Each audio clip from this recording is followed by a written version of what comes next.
बहुत दिनों से हमारे मेहदावल विधानसभा का जो हमारा एक कछार क्षेत्र है, यहाँ की जनता को जनप्रतिनिधियों से मिलने के लिए बहुत दूर तक चलना पड़ता था। कम से कम 30 किलोमीटर 35 किलोमीटर का सफ़र करना पड़ता था, तब जाके वो जनप्रतिनिधियों से मिल पाते थे। और वो भी कोई ज़रूरी नहीं था कि वो 30 किलोमीटर 35 किलोमीटर 40 किलोमीटर जाएं और जनप्रतिनिधि मिलें। तो मैंने ये तय किया कि अगर हमारे इस कछार क्षेत्र में बिलौली ऐसी जगह है जो चारों तरफ से आवागमन के दौरान यहाँ से लोग गुजरते हैं, आवागमन के दौरान भी यहाँ पर आसानी से लोग मिल सकते हैं और अपनी समस्याएं बता सकते हैं, तो उस दृष्टि से हमने इस स्थान को चयन किया और यहाँ पर एक जनसेवा केंद्र के रूप में इसको विकसित किया है। और सबसे महत्वपूर्ण बात है कि मेरे ये पैतृक गांव है और पैतृक भूमि है, तो मुझे इसके लिए कोई कठिनाई नहीं आई।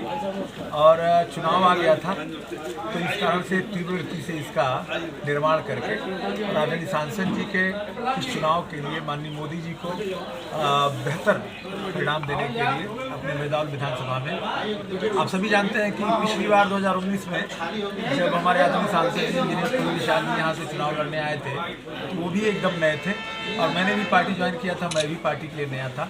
लेकिन हम लोगों ने मिल करके इस मेहदावल विधानसभा से ऐतिहासिक मत दिया था।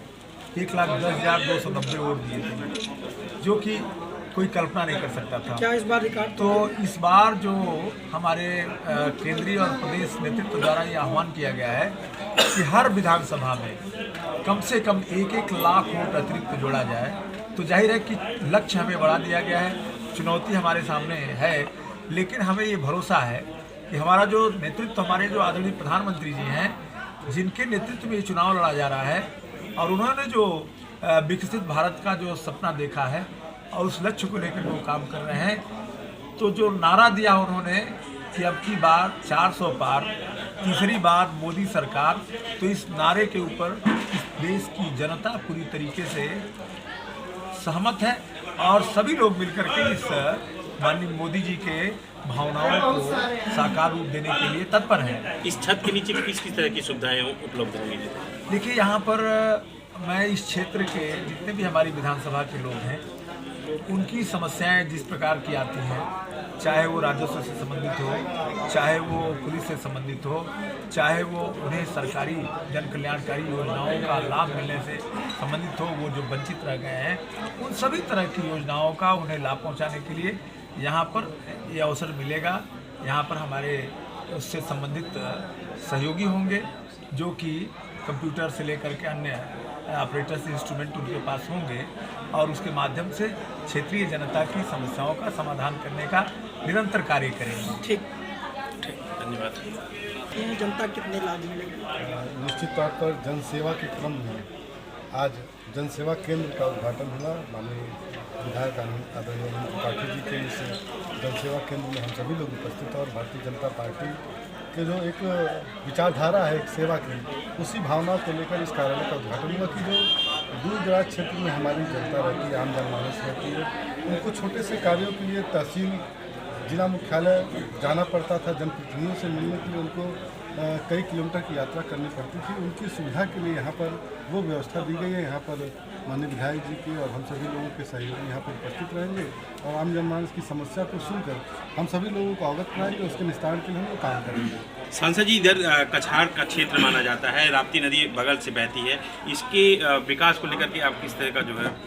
देखिए, कछार का क्षेत्र आप देख सकते होंगे कि हर वर्ष बरसात के समय में बाढ़ से हम लोग ग्रसित हो जाते थे, लेकिन धन्य है हम सभी लोग जिनके नेतृत्व में ये सरकार चल रही है, आदरणीय मोदी जी और इस उत्तर प्रदेश के मुखिया माननीय योगी जी। नदियों, नहरों, जिनसे हम जो बाढ़ ग्रसित क्षेत्र थे, वहाँ पर पहली बार ऐसा हुआ कि बाढ़ से हम लोग बचे हैं।